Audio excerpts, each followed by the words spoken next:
In this video we are going to have a look at Sub-Saharan Africa, and in order to better understand why so many African countries have problems today, we need to have a look at the history. Africa charms me with the power. In our perspective on Africa, we focus on Sub-Saharan Africa. So the Sahara Desert separates the Arab north from the sub-Saharan southern and central parts of Africa. All of these details are nicely presented in the atlas.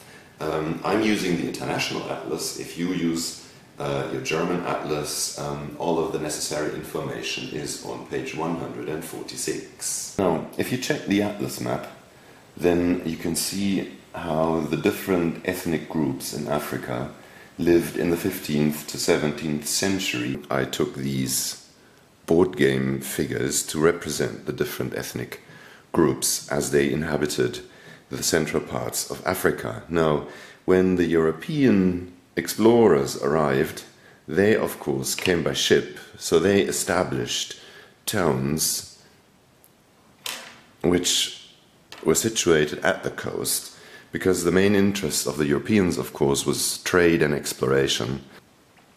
In the time of territorial expansion, the Europeans wanted to have their share of Africa, and suddenly there was a run of the European countries on African resources. So the European nations, they got together in Berlin at the Berlin Conference, and they divided up Africa amongst themselves like a giant cake.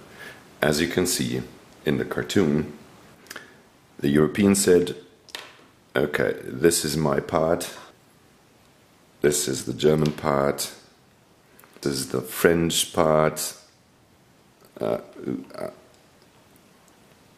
like this, and who else was there? The Belgians, the Italians, everybody basically.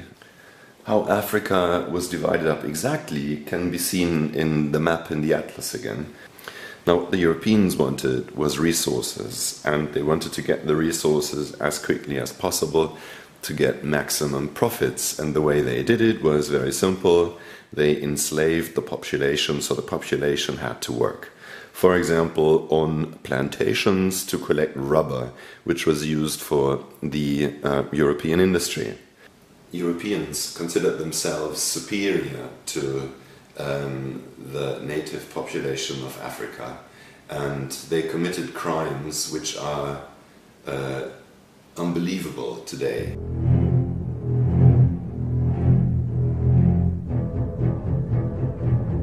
After the Second World War and in the 1950s, the majority of the African countries became independent, as you can see on the map in the atlas again. And if you check the borders, then you can easily see that the borders of the new modern African countries are again based on the colonial separation of Africa. The different ethnic groups that now lived in one country obviously were all fighting over political rights and political power, and so once one of these groups got access to the politics, then they tried to get as many of their own tribe into powerful positions. Once the African countries got their political independence, many states were taken over by dictators, and for many years in the following were ruled again by one person in a very cruel way. Of course, African history is much more complex than this brief video tried to show and explain. Sub-Saharan Africa, a brief history of war. So as we said, we divided the history into three parts. Like part one is the tribal history. So there were many different ethnic groups. Some were wealthy and powerful, especially through gold and trade. Two is the colonial history, where the borders were made in Europe. You remember the Berlin Conference. The continent was divided into colonies according to interests of European countries. It was a brutal time of oppression and exploitation. The only country to remain independent was Ethiopia, as you can see here in red. Good. 3 is the modern history. The colonial borders were taken over, and that means that different ethnic groups live within one country, and that led to many conflicts and fights over political power.